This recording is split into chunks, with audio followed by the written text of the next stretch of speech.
Books that स्पीकमध्ये तुम्हा सर्वांचं स्वागत आहे. आजची गोष्ट कुलूप. मराठी अक्षर भारती इयत्ता 9वी या पाठ्यपुस्तकातील हा एक धडा. लेखक श्री कृ कोल्हटकर म्हणजेच श्रीपाद कृष्ण कोल्हटकर. प्रस्तुत पाठ सुदाम्याचे पोहे या त्यांच्या लेखसंग्रहातून घेतलेला आहे.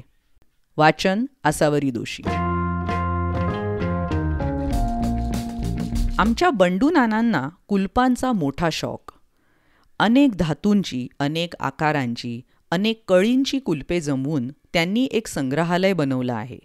घरात दूध दुभत्याच्या कपाटापासून तो तहत पैशाच्या तिजोरीपर्यंत प्रत्येक ठिकाणी त्यांनी कुलपे लावून नाकेबंदी करून टाकली आहे.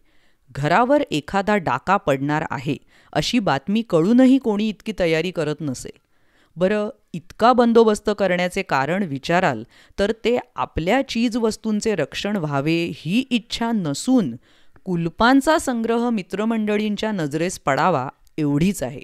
या हव्यासामुळेच बंडू नानांनी काही कड्यांना 2-2 व काही दारांना दोन्ही बाजूंनी कुलपं लावली आहेत. एवढा खटाटोप करून ठेवल्यामुळे बंडू नानांवर अनेक चमत्कारिक प्रसंगही आलेत. एकदा त्यांच्या धान्याच्या कोठीच्या कुलपाची किल्ली त्यांच्या कुटुंबाने हरवली.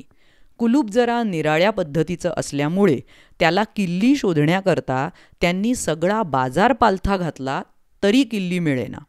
बरं, कुलूप लोहाराकडून काढवावे तर पोटच्या पोरापेक्षाही ममतेने वाढवलेल्या कुलपाची हाडे खिळखिळी होताना पाहणे हे बंडू नानांसारख्यांना जरा दुर्घटच होते.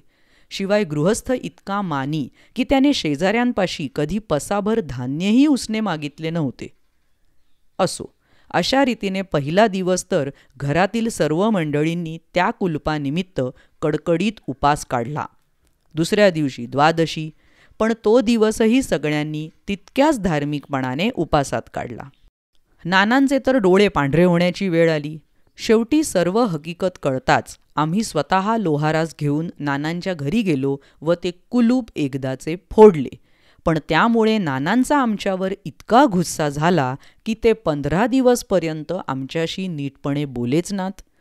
आपल्या उपयोगातील सर्व किल्ल्या बंडू नाना आपल्या जानव्यात अडकवून ठेवत असल्यामुळे त्या कधी हरवत नाहीत. हरवतात त्या बहुत करून त्यांच्या कुटुंबाच्या ताब्यातल्या किल्ल्या.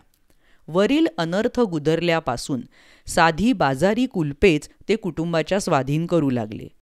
ही कुलपे किल्ल्यांच्या बाबतीत काहीच विधिनिषेध बाळगत नसत. त्यांना कोणतीही किल्ली, खिळा किंवा काडी चालत असे. कधीकधी तर नुसत्या हिसक्यानेच ती उघडत असत. त्यांची अशी वसुधैव कुटुंबकम वृत्ती पाहून शेवटी नानांच्या पदरच्या एका विश्वासू नोकरालाही चोरी करण्याची इच्छा झाली व तो 1500चे डबोले घेऊन पळून गेला. तिजोरीला कोणते कुलूप लावायचे याचा बंडू नानांना फार दिवस प्रश्न पडला होता.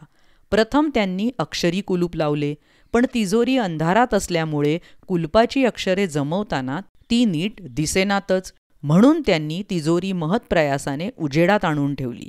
पण तेव्हापासून अक्षरे जुळवताना ती जवळ उभे राहणारसही दिसू लागली. तेव्हा ती कुलपेही कुचकामाची ठरली. यापेक्षा अक्षरशत्रू कुलपे पुष्कळ बरी असा टोला देत देत त्यांनी त्या कुलपाच्या ऐवजी दुसऱ्या कुलपाची योजना केली. हे कुलूप नुसते दाबले की लागत असे. उघडताना मात्र त्याला किल्लीची जरूर लागे. एके दिवशी बंडू नाना आमच्याकडे हर्षित मुद्रेने येऊन म्हणू लागले, आमच्या आर्यभूमीच्या पुत्रांना कल्पकता नाही म्हणून चोहोकडे ओरड चालू आहे, पण हा आरोप निव्वळ खोटा आहे. अहो, आम्हाला संधी मिळत नाही साधी. ती मिळती तर आम्हामध्ये शेकडो एडिसन झाले असते. देशाभिमानाच्या या उकळीचा अर्थ विचारता बंडू नानांनी प्रथम आपली कोणत्याही प्रकारे स्तुती करणार नाही असे आम्हापासून वचन घेतले. नंतर लोहाराच्या मदतीने त्यांनी स्वतः तयार केलेले एक कुलूप दाखवले. ते म्हणाले, या कुलपाची कल्पना मला आमच्या तिजोरीच्या कुलपावरून सुचली. या कुलपाचे गुणधर्म त्या कुलपाच्या अगदी विरुद्ध आहेत. त्या कुलपास उघडण्याला किल्ली पाहिजे, याला लावताना मात्र पाहिजे ते कुलूप नुसते दाबून लावता येते. माझे नुसते हिसड्या सरसे उघडते. हे कुलूप मी आता तिजोरीला लावून पूर्वीचे काढून टाकणार. हा अकल्पित प्रकार ऐकून आम्ही नानांचे मन वळवण्याचा पुष्कळ प्रयत्न केला, पण ज्याचं नाव ते. नानांच्या अंगी दृढनिश्चय हा एक अलौकिक गुण आहे. आपल्या लोकात कोणत्याही कलेला उत्तेजन नाही, अशी पुटपुट करत त्यांनी ठरलेला बेत लागलीच अंमलात आणला. थोड्याच दिवसात आमच्या अनुमानाप्रमाणे तिजोरीची चोरी झाली. तेव्हा तर नानांचा तिळपापड झाला. ते म्हणाले, आमच्याकडे चोरसुद्धा देश बुडवे व कलेला आश्रय न देणारे असतात. यानंतर नानांनी तिजोरीला घंटेचे कुलूप लावले आणि ती आपल्या निजायच्या खोलीत नेऊन ठेवली. ते म्हणाले, आता मात्र चोर माझ्या हाती निस्संशय सापडणार. बेट्याला कळणारसुद्धा नाही की किल्लीचा प्रयोग सुरू होताच घंटा वाजायला लागून घरातील सर्व मंडळी जमतील आणि तात्काळ त्याला कोतवाल चावडी दिसेल. घंटेच्या आवाजाबरोबर मी ताडकन उठून त्याच्या मानगुटीस बसलोच समजा. हा विचार आम्हालाही पसंत पडला. ज्या दिवशी ते कुलूप लावण्याचा बेत ठरला, त्याच दिवशी रात्री आम्हाला घंटानाद ऐकू आल्यामुळे आम्ही बंडू नानांच्या निजायच्या खोलीत गेलो. तो काय चमत्कार सांगावा! बंडू नाना स्वतः उजव्या हाताने तिजोरीचे कुलूप उघडत असून डाव्या हाताने आपलाच उजवा हात जोराने पकडून चोर चोर म्हणून ओरडत आहेत. यानंतर लवकरच आमच्या गावात लोकांची एक टोळी आली. त्यांच्याजवळ चाकू, सुऱ्या, कुलपे वगैरे बरेच जिन्नस विकण्यासाठी होते. त्यांच्याजवळची बहुतेक कुलपे बंडू नानांनीच विकत घेतली आणि घरातील सर्व जुनी कुलपे काढून त्यांनी त्यांच्या जागी या नवीन कुलपांची स्थापना केली. कर्मधर्म संयोगाने एक नाटक मंडळीही याच सुमारास आमच्या गावात आलेली होती. तिचा पहिला प्रयोग सुभद्रा हरण अथवा चौर्य विपाक त्याच दिवशी होता. यास्तव आपली सर्व मंडळी बरोबर घेऊन बंडू नाना निर्भय चित्ताने नाटकाला गेले. जाताना त्यांनी म्हटलं सुद्धा की आता चोरांना म्हणावं, या कशी चोरी करता ती पाहू. तुमच्या बापजन्मीसुद्धा अशी तऱ्हेतऱ्हेची कुलपे तुम्ही पाहिली नसतील. नाटक सकाळी 5 वाजता आटोपले. नाना परत येऊन पाहतात तो सर्व पेट्यांची कुलपे जशीच्या तशी असून आतील माल मात्र चोरीस गेलेला. शोध करता ही टोळीही पळून गेलेली आढळली. त्यावरून उघड असे अनुमान निघाले की या लोकांनी बिचाऱ्या भोळसर नानांकडे आपली सर्व कुलपे खपवून पुढे रात्री अनायासे त्यांनी स्वतःच्याच किल्ल्या चालवून माल लांबवला.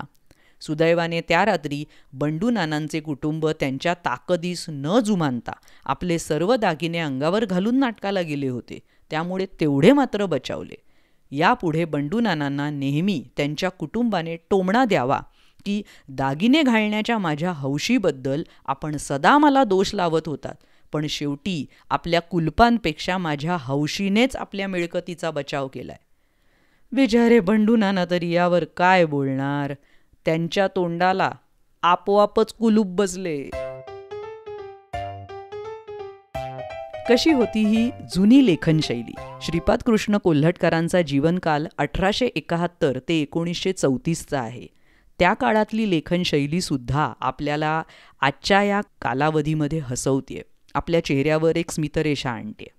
तर अशा अनेक गोष्टी, असे अनेक लेख ऐकण्यासाठी बुक्स दॅट स्पीक या चॅनलला जरूर भेट द्या. यूट्यूबवर, वेगवेगळ्या पॉडकास्टिंग चॅनल्सवर, Instagram ID books that speak. भेटूया लवकरच. Bye bye. धन्यवाद.